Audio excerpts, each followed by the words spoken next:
When you know your carb tolerance, you know how many carbohydrates you can eat for efficient weight loss and healthy blood sugar levels. Everyone is different. Here's how you can determine your carbohydrate tolerance. Carbohydrate tolerance is unique to every individual and depends on factors such as age, activity level, past diet, health history, and genetics.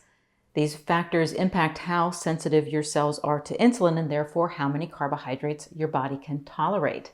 If your energy-hungry cells, like those in your muscles and liver, are highly insulin sensitive, they quickly take up sugar and use it rather than storing it as future energy in the form of body fat. Now, you can't simply look at someone and say he will lose weight eating 125 carbs per day, but she will need to drop her intake below 50 grams to make progress. And you cannot plug figures into an online calculator and expect to come up with an exact, accurate number of carbohydrate grams you can eat in your daily diet. But you can find your tolerance level with some insights and a couple of tools. The first insight we can gather as a community using the comment section below this video. If you are willing, share how many carbs you eat in a day, along with whether you are male or female, your age, how long you've been following your low carb diet, and your activity level, whether that be low, medium, or high. For example, I count total carbs, not net carbs.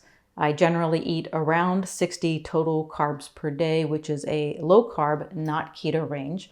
I'm 55 years old and I've been following a low carb diet for about 5 years. And I am moderately active, lifting weights 3 times a week and doing stretching and aerobic style exercises on the other days. Now, of course, by comparing your carb intake to others, you are looking for generalities. You can gain clues about your personal carbohydrate tolerance by monitoring how you feel. If you experience daily periods where you feel mentally and physically tired or have heightened cravings, you'll want to look at the amount and quality of carbohydrates that you're eating. A continuous glucose monitor, or CGM, is an extremely useful tool to help with this evaluation and let you zero in on your carbohydrate tolerance level. It is a small monitor that painlessly attaches to your arm and continually records your blood sugar level. The app that comes with it provides you with a clear visual map of how your body handles carbohydrates throughout the day. With this device, you can watch in real time how your body reacts to foods, eliminating gray areas like keto snacks or dark chocolate, for instance. If you're including these foods in your diet but not losing weight, simply hold your phone app up to the monitor and see exactly what is going on inside of you after eating them. It's normal for your blood sugar to rise after eating any carbohydrate, but what you want is a gradual rise and return to normal over a couple of hours. If you find that your blood sugar level skyrockets after eating a meal or a snack, the foods may contain hidden sugar or carbohydrates. If your blood sugar is high following a meal and remains elevated, it could indicate insulin resistance, indicating that you need to lower your daily carb intake or cut out low-quality refined carbohydrates, including packaged snack foods, even if they are marked as keto-friendly. Now, you will need a prescription to get a CGM. However, don't let that be a deterrent. Ask your doctor, and in many cases, you'll find that they are happy that you are interested in monitoring your health in this way. If you are not up for getting a CGM, your bathroom scale is another tool for determining your tolerance level. The easiest way to let your scale guide you to your carb tolerance is to use a step-down method.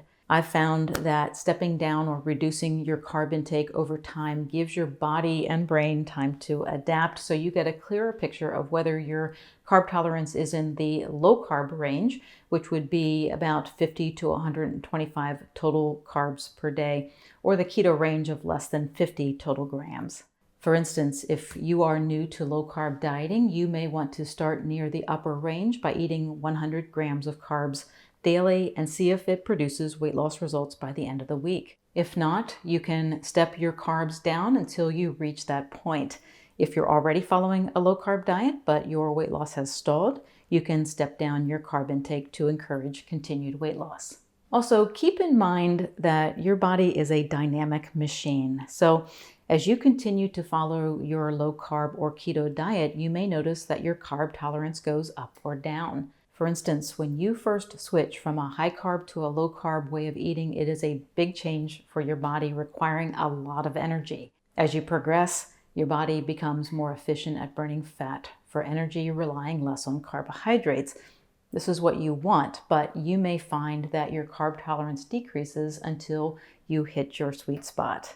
That efficiency is not a bad thing. In fact, as you continue to feed your body an unrefined low-carb diet and include things like intermittent fasting and exercise, your cells become more insulin sensitive, allowing your carb tolerance to increase. The takeaway is this: how many carbohydrates you can include in your diet depends on many factors that are unique to you.